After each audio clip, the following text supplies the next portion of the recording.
country. We've also got to empower our members and rebuild our party to become part of the social fabric of our communities again.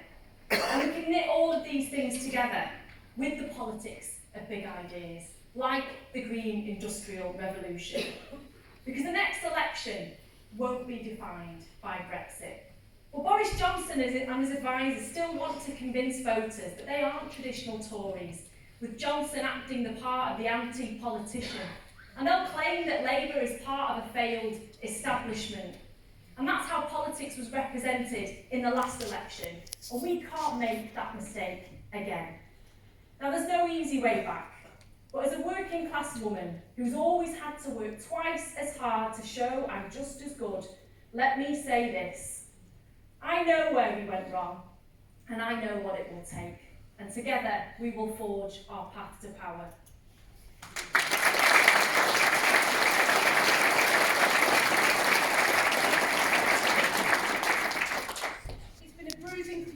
And a shattering defeat, but now is not the moment to steady the ship. Now is the time to recover our ambition and to up our game. The political earthquakes of recent years tell the same story, from the sharp rise in support for UKIP in towns with no history of voting for far-right parties, to the independence movement in Scotland and the vote to leave the EU. Behind these is a rejection of a political system that is remote and unaccountable, and a clamour across this country for power, agency and control. For 40 years, good jobs have disappeared from our towns and young people have left to look for opportunity elsewhere. It's cost us our spending power, the scars visible on our high streets, the boarded up pubs, the cancelled bus networks. And in the cities where those young people go, we've seen high house prices, debt, congestion, air pollution, strain on public services and searing inequality. These are two sides of a settlement that works for no one.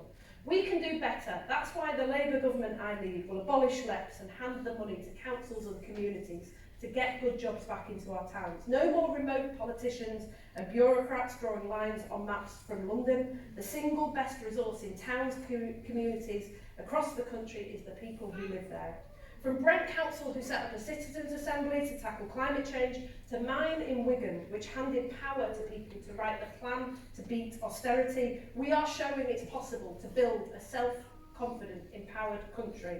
The party I lead will become this again, rooted in every community. No more parachutes, no more stitch-ups. Real resources in order to drive change on the ground, credit unions, law centres, there all year round for people, and with power to drive policy from regions so that we speak for this country again. We were this party once, and we will become so again, and when we do, we will show not just opposition to the Tories, but an alternative. And we will win, and we will tell them that we did it together.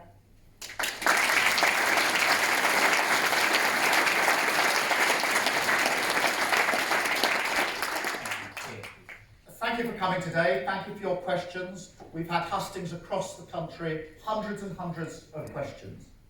The central question, of course, is how do we win the next general election? Because that loss in December was devastating. Devastating for the MPs who weren't returned, including here in Peterborough. Devastating for candidates who should be MPs and aren't part of our team. But devastating most of all for the millions of people who needed change in that general election after 10 years of Tory government, desperately needed change that they're not going to get. And we can search for the reason we lost that election, but we've lost 4 in a row. We've lost 4 in a row. And if we lose the next one, our party will be out of power for longer than at any period since the Second World War. A whole generation without the protection and benefit of a Labour government. You've heard all sorts of answers from us on policy, what we're going to do as leader of the Labour Party, how we're going to change the country. Very little of that will get done if we don't win a general election. Let's be honest about it. Very little of that will get done if we don't win a general election. And I came into this to change lives for millions of people. I'm sure that's why you and all the candidates came into this. That's why we're in the Labour Party, to change things for the better. So we've got a choice, a very important choice ahead. It's your choice. This is your decision. We could mope around. We could argue with each other. Take lumps out of each other, blame each other, it's your fault, no, it's your fault, this was the reason, no, that was the reason. We're good at that, and we'll lose.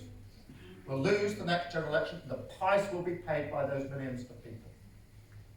Or we take a different path. We pull together. We rebuild. We recognise that Labour governments didn't come out of nowhere.